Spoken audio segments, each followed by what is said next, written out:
brightness or native resolution. In this video, Sony and Epson go head-to-head in this detailed, in-depth comparison of two compelling projectors for your home theater that you'll only find on this channel.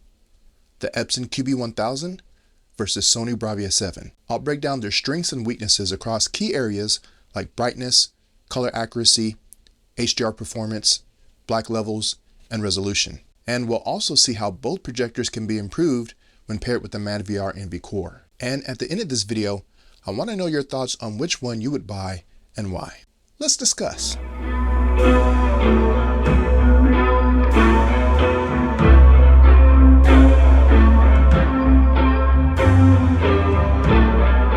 This video is not sponsored, but if you'd like to support the channel, check out any of my affiliate links down in the description. The Bravia projector and the QB1000 will be paired to a Seymour Screen Excellence 110-inch acoustically transparent and lighter neo screen with the 1.0 gain. Neither projector has been professionally calibrated for this shootout.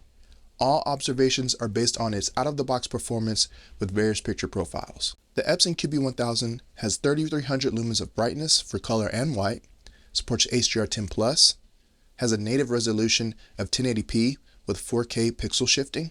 It has a refresh rate of 120 Hz.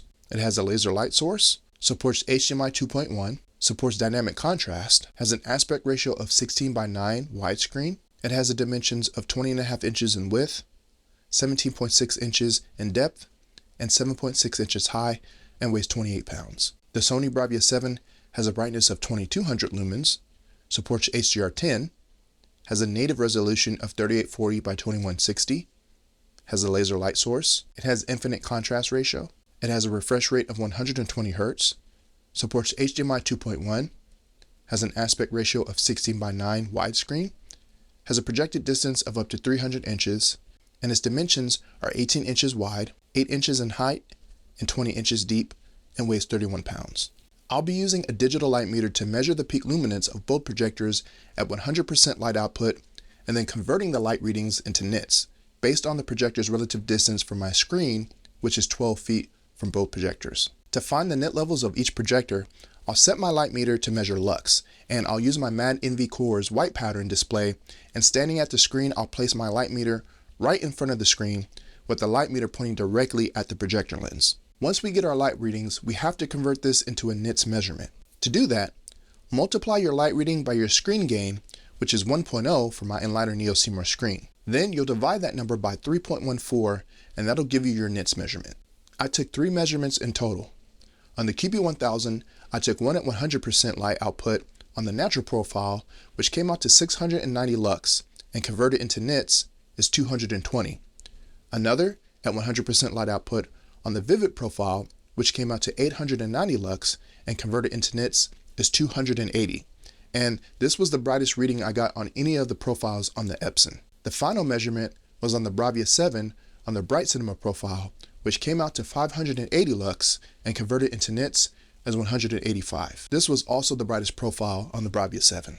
Let's begin by examining stills from the movie Alpha on Kaleidoscape.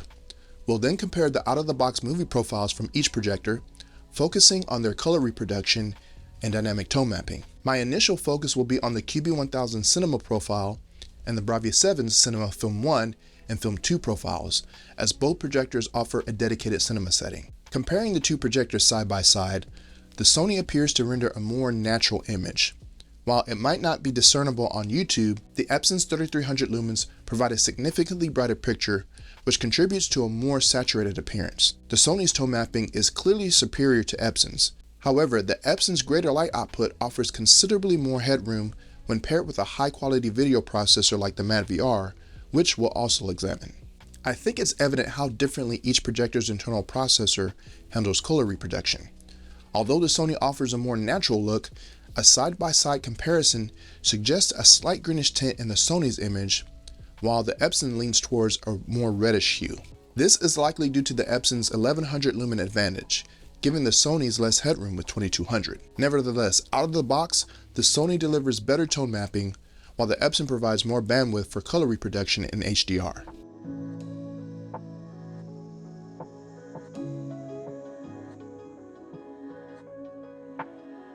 Observing the full scene in real time with both projectors leveraging madVR's dynamic tone mapping reveals a significant improvement in the Epson's presentation.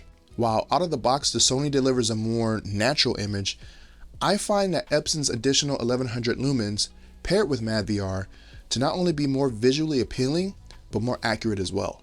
The Epson substantial lumen advantage translates to greater headroom, which is clearly showcased here. This increased light output enables the Epson madVR pairing to deliver superior HDR, with the extra lumens providing the necessary saturation for madVR to achieve a vibrant, dynamically tone-mapped viewing experience. While I do think out of the box the Epson does lean towards oversaturation, the substantial nit level difference favoring the Epson really showcases how the QB1000 paired with my madVR can properly saturate an image, and I ultimately favor the color palette and dynamic range it produces with the madVR combo over the Sony.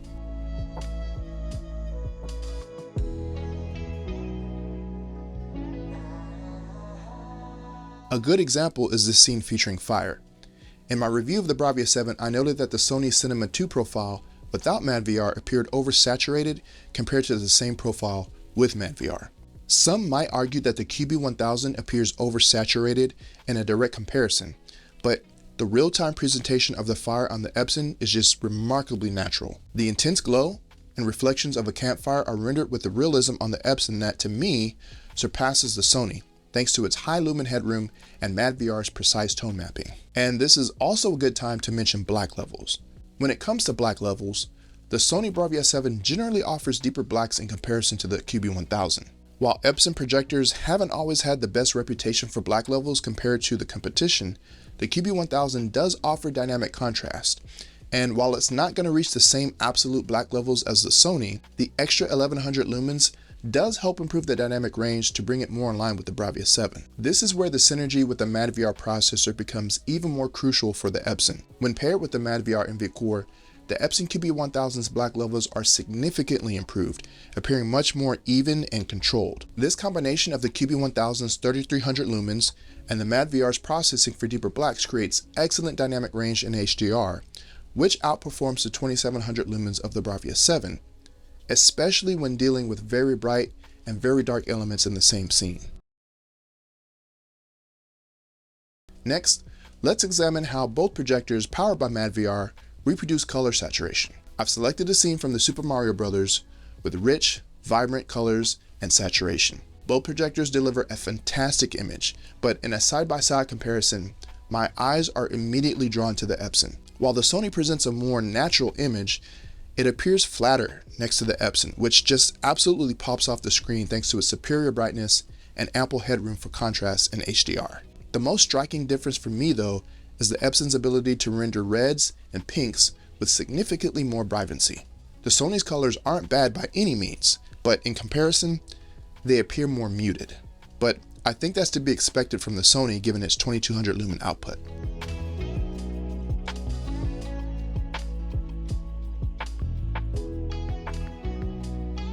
Let's examine a scene from Dune Part 2 that, despite its muted color palette, offers excellent opportunities to assess how closely these projectors render contrast and saturation. When comparing the cinema profiles of each projector with this predominantly desaturated film, the Epson exhibits a noticeable brightness advantage. However, I also noticed that the Epson tends to over-brighten some shadow details, particularly around Paul's face, where there should be more pronounced shading.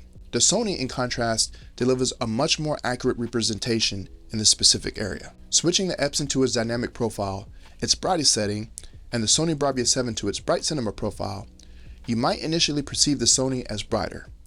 However, this is an illusion. The bright cinema profile actually crushes the background, which creates the impression of increased brightness. There should be a subtle gradation in the dust behind Paul, extending from his shoulders to the top of his head. While barely discernible on the Epson, this detail is completely lost and crushed on the Sony. Observing the scene in real time with madVR tone mapping enabled on both projectors, the Epson retains its brightness advantage, though the difference is less stark. I find the Sony's image to look more muted, while the Epson presents a more natural appearance, especially in how the sunlight illuminates the actors' faces. Both projectors, though, perform quite similarly with madVR enabled until color is introduced. It's at this point that the Epson significantly pulls ahead. This scene is particularly useful for demonstration due to the subtle hints of blue in Chinese hair tie and in the Fremen's eyes. While I might slightly reduce the skin tones a bit, This scene serves as an excellent demonstration of contrast with a few highly saturated colors set against an otherwise muted backdrop.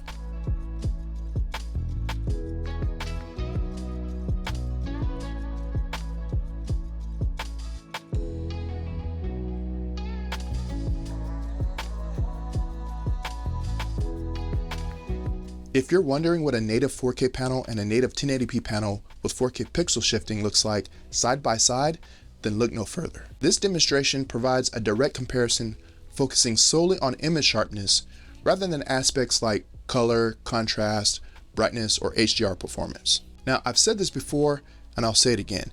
Many folks may not perceive a difference between pixel shifted and native 4K resolutions unless they are viewed side by side. However, there is a difference. From a viewing distance of 12 feet, with both projectors positioned identically, the Sony exhibits a noticeably sharper image. Even without a direct side-by-side comparison, the enhanced clarity was apparent, though the gap in performance is more narrow than you might expect.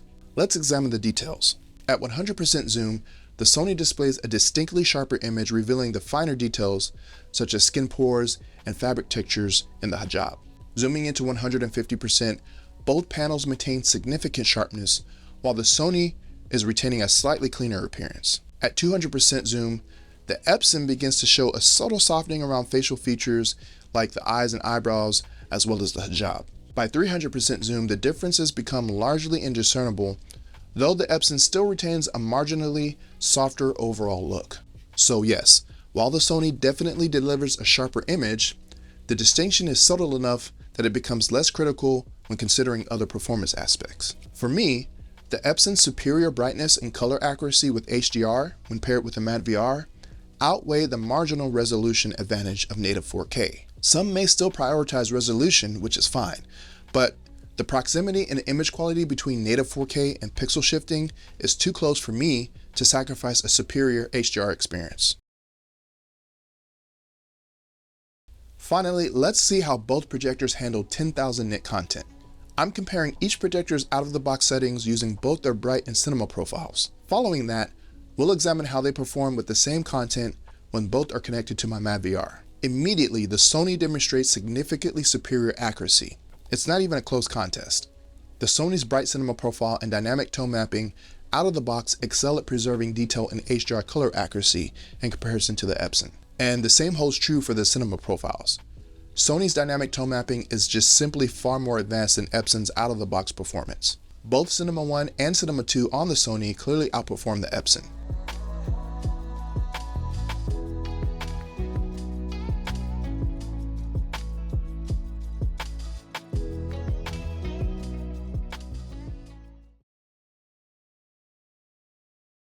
But when both projectors integrate the superior video processor in the madVR core, the playing field levels dramatically, with the Epson edging out the Sony with just a bit more color saturation, better whites, and in my eyes, a superior and more accurate HDR experience thanks to all those extra lumens and higher nit level.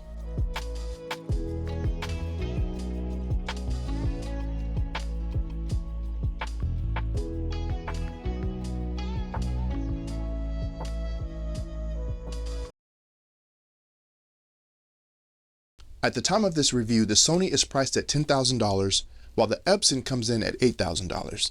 Beyond the price point, the most significant difference lies in the QB1000's 1100 lumen advantage over the Bravia 7. Another key distinction is the Bravia 7's native 4K panel, which offers superior resolution compared to the Epson's native 1080p panel with advanced pixel shifting technology. However, I think it's clear what a substantial impact an additional 1100 lumens can have on contrast, HDR, and dynamic tone mapping, particularly when integrated with a sophisticated video processor like madVR or LumiGen. The QB1000 with its whopping 3300 lumens for both color and white output has a substantial advantage, especially if you're projecting onto a massive screen or have some ambient light in your viewing environment, and that higher brightness is going to translate directly into a more vibrant and impactful image, offering a beautifully bright picture that just pops off your screen. The Sony Bravia 7 offers 2200 lumens, and while it's still a respectable amount for a light-controlled home theater, that's 1100 lumens less than the Epson. That's a substantial amount of light difference,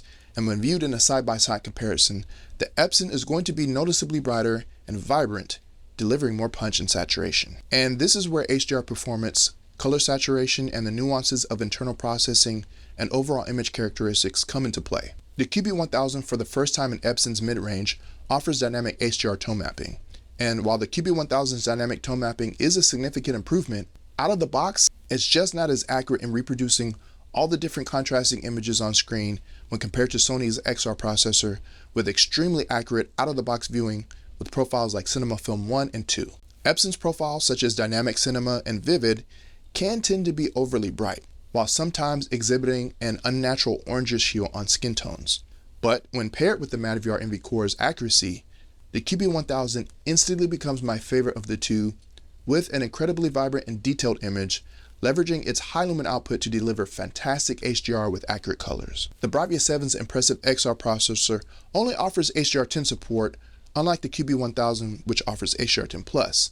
But the Bravia 7 has several movie watching profiles, with Cinema Film 2 consistently proving to be the most accurate in reproducing the director's intent.